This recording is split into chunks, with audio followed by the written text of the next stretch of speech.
How's it, fantasy football owners? We are ready for week number 11 of the 2012 NFL and fantasy football season. Another edition of the Fantasy Football Stock Report coming at you. This is the 5 to Ride video. These are guys that I really like to have good weeks for you this week to get you to that fantasy football victory.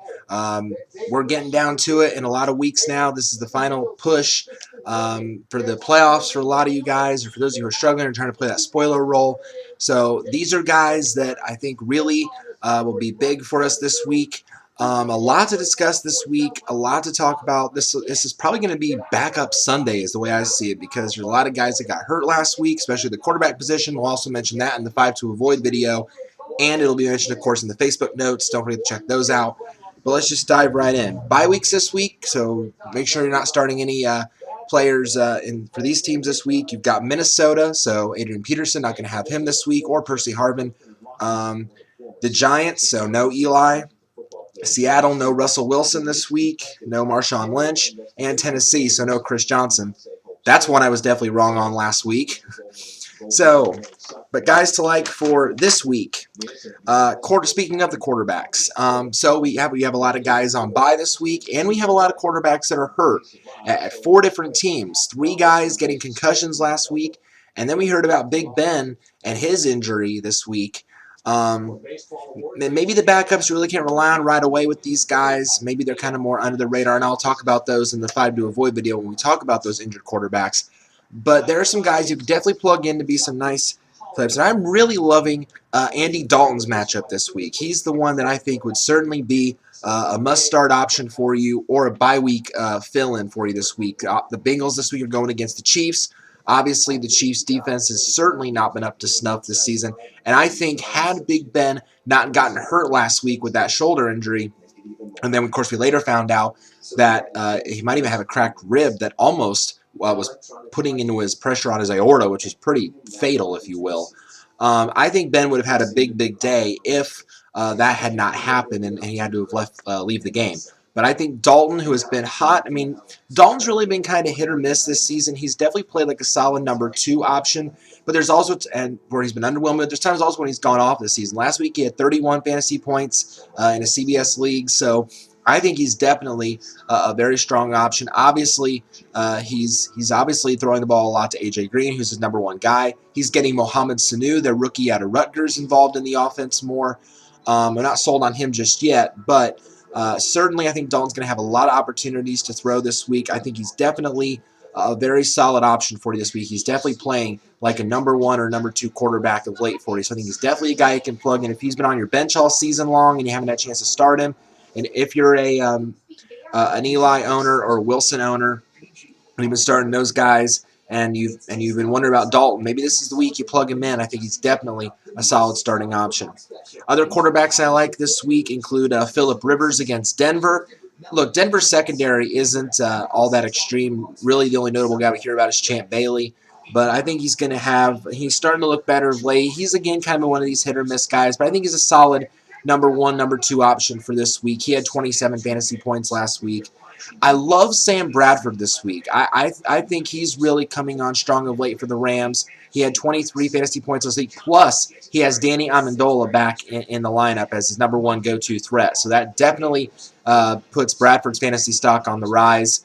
I love his matchup against the Jets. The Jets now, they have a lot. Their defense hasn't been great. They have a lot of distractions now going on because I don't know if you guys have heard it. If not, you're probably living under a rock. Some defensive players, anonymous, according to the New York Daily Post, came out and said that Tim Tebow is terrible, that he will never get the starting job. So I think that's just going to be a big distraction for them this week. I think the Rams are going to have a big day against them. I like Sam Bradford as a number 2 and definitely a strong bye week replacement. I'm going to continue to ride Carson Palmer this week, and I think you guys should too if you don't have better options this week. Going up against the Saints, a terrible pass defense. I think it's a solid number 2. I like Tony Romo this week going up against Cleveland. Yeah, Joe Hayden is going to defend his top receiver, but he's still going to have a lot of other guys to throw to. If Hayden's on Des Bryant, then you got Miles Austin, you got Jason Witten. You might even get Kevin Ogletree involved a bit. So I think he's going to have a decent week. I like him as a number 1 and 2. And a wild card for you is Cam Newton. He's starting to bounce back a little bit. He had 17 fantasy points last week. He's playing Tampa this week. Their defense, not exactly great. They're getting better of late, and had some defensive touchdowns last week, but not a juggernaut by any stretch. I see Newton as number 2 with upside for you. Going on to the running backs, and normally this guy is a must-start for you anyway, regardless of matchup, but I certainly think he should be in all fantasy lineups this week, and that's LeSean McCoy of Philadelphia. With the situation involving Michael Vick, who is likely going to be out this week because of a concussion that he suffered last week, Nick Foles comes in, gets the starting job. Foles really hasn't had a lot of opportunities in football to really prove himself as a strong NFL quarterback. He has definitely been kind of a rough thing, and you haven't really seen much of him on the field. So I think really in this game, the Eagles they're playing the Redskins, which by far is a great passing matchup. But I think because it's Foles' first really big-time game experience, I think the Eagles are going to rely on the run a lot. So I think this is definitely a matchup where McCoy is going to get a lot of groundwork, and I think he'll certainly be able to carve up a lot of yards against this Redskins defense. So I think definitely because of the matchup, LeSean McCoy is definitely by far and away should be in all fantasy lineups this week, and I hope he comes through for you guys. I mean, I said last week that on my 5 to avoid that I said Chris Johnson was one you should not play because of the matchup, but he found a way. He completely destroyed Miami, and I was not expecting that at all. So I think a lot of people missed on that one. Other guys I like this week, this is kind of an under-the-radar name, but again, go with the Raiders. I like Marcel Reece this week. It's still a long shot that Darren McFadden and Mike Goodson are going to play with those high ankle sprains, so Reece has definitely looked good filling in for them. He had 9 fantasy points last week, going up against that Saints defense that hasn't been exactly strong. I like him as a solid number 2 option this week. I think he could even see double digits. CBS Sports is projecting him for 10 points. I got Reece off the wire because I don't have Adrian Peterson this week. So I think he'd certainly be a very good starting option for you this week. I really like what the Raiders have done on offense of late, with Carson Palmer playing well and Denarius Moore playing well and Reece filling in nicely. So I think he's a sneaky option this week for you. Chris Ivory of the Saints, I like him this week as a solid number 2 going against those same Raiders. As long as Sproles is out, which is likely, it's looking more and more like he's going to be miss another week, but monitor the situation closely. Then I like Ivory this week. I also like any Patriot running back against the Colts. Obviously, you're starting Stevan Ridley this week, and maybe even you start Danny Woodhead as a sneaky number 3 with some upside. He could sneak a score in. He had 2 scores last week, 1 on the ground and 1 in the air. So maybe a sneaky option if you're desperate, if you're just looking for running back depth. Maybe Danny Woodhead's a guy that you plug in, but definitely a great matchup this week against the Colts. Wide receivers, I mentioned him earlier. I'm going to give you room real quick as a wild card. Obviously, you want to get Danny Amendola back in your fantasy lineups. This point, had a great first week last week, and a lot of people were kind of leery on him, wondering how is he going to come back? How is he going to adjust from that shoulder injury that he suffered 6-7 weeks ago? But he came out, looked great. He had 10 fantasy points last week. I think he's a solid number 2, number 3 this week going up against that Jets team. I really, really like him this week. I also love Torrey Smith's matchup this week for the Ravens. I also, speaking of quarterbacks, I think him and Joe Flacco should both go off. Granted, they are playing the Steelers, and the Steelers are tough, but again, the Steelers secondary this year with no Troy Polamalu out there. I mean, Ike Taylor has to do a lot of the work, but he can't cover everybody. That's the thing. So I think Torrey Smith's going to have, and if he's the one that's covered, then Bolden's the one that's going to go off. But I still think Torrey Smith's going to get his opportunities to shine. So I still think I have Smith as a solid number 2 option this week. I still think he's going to have a good game. You know, he might not get to double digits, but I don't think he'll be that far off. I still think he'll have a really good day for you this week. Other receivers I like. Keep an eye on, this was a guy that really broke out last week for San Diego, and they've had different guys break out all year. But keep an eye on Denario Alexander. His name was floating around, and it just goes to show that when he's healthy, he can be a really productive fantasy option. He had 19 points last week, which is huge. But now they're going up against Denver. And maybe, again, Champ Bailey might have noticed this, and maybe he'll stick like Alexander like glue, but you never know. So I look at him as a solid number 2, number 3 with some upside this week. If this trend continues, if Rivers likes throwing to Alexander, he's got plenty of weapons in San Diego. He's got him now. He's got Floyd. He's got Gates. He's got all these guys that he can throw to at his disposal. But we'll see where this goes. When he's healthy, he's definitely a pretty strong option. Just kind of monitor it. Maybe you don't start him right away. But again, with the matchups out there, with the options, maybe not a bad choice to look at. I also like Cecil Short to the Jaguars.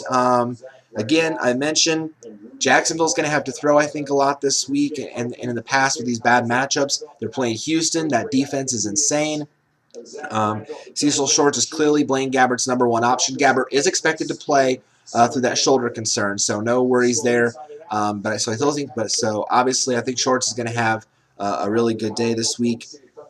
Again, ride the hot hand, Denarius Moore. He's on this list again. He might as well not be on this list anymore because I mentioned him every single week, and I projected him really near to have a breakout year. And look at what he's doing. He's being absolutely amazing in Oakland. But I just want to mention him again because this is a dream matchup for him going up against the Saints. Again, Carson Palmer, Denarius Moore. So they go hand in hand. Start them. And obviously, again, along with Andy Dalton, you got to start A.J. Green this week. He's a must-start option, usually every single week anyway, regardless of matchup. But again, it's the Chiefs. It's a great, juicy matchup for him. I feel sorry for the fantasy owners that have to face the likes of Palmer and Moore and Andy Dalton and A.J. Green this week because they are just going to go buku off on these poor defenses this week. So for you guys that got him, hey, start him without any doubt whatsoever. Unless you're torn between the guy with maybe like a similar situation as a number 2, juggling those, But I think for the most part, you guys can safely start these guys. Real quick, tight ends I like for the week. Kind of a surprise, a couple of surprises on this list, but Greg Olson at Carolina. With Newton bouncing back, he's finally getting more involved in the offense. He had 22 fantasy points last week, including 2 touchdowns. That's awesome for Olson. Going up against Tampa, I like him as a number 1, number 2 option. Olson had 10 targets last week, so that's huge for his confidence going forward. Dennis Pitta of Baltimore going up against Pittsburgh. Again, I think Baltimore's receivers are going to be big this week. I think maybe as a sneaky number 2. He caught all 5 of his targets last week, so that's definitely a huge thing for him. Scott Chandler of Buffalo, he's kind of a hit-or-miss tight end. He's a number 2 with upside this week going up against the Dolphins. I think Ryan Fitzpatrick's going to have to throw a lot in this game, and again, I could be wrong because Chris Johnson carved up Miami last week, and their defense has kind of gone downhill of late, so maybe I could be wrong on Fred Jackson and C.J. Spiller. I'm not thrilled with them this week because I don't think Miami's going to let that happen again. But, again, because they've been so on the downturn lately, I don't know what Miami's defense is going to do this week. But maybe Chandler will have a good game for you. Brandon Pettigrew with the Lions. I like him this week going up against the Pack. He had 9 targets last week. He had 9 fantasy points. So I like him as a number 2, number 3 option this week. And finally, Cincinnati receivers. Jermaine Gresham. Going up against those Chiefs, I like him as a number 2, number 3 play. He could sneak a score for you guys this week. All right, guys, those are the guys that I really like this week. Some big performances I think are expected out of a lot of these guys. Don't forget to check out the Facebook notes when I link them on my page for details on every player that I've listed here, and the 5 to avoid video as well for guys you should be wary of this week and should worry about, including a lot of quarterbacks that are not going to play this week because of injuries suffered last week. Good luck in Week 11. Going for that victory, and thanks again for watching and your support. Thanks, guys.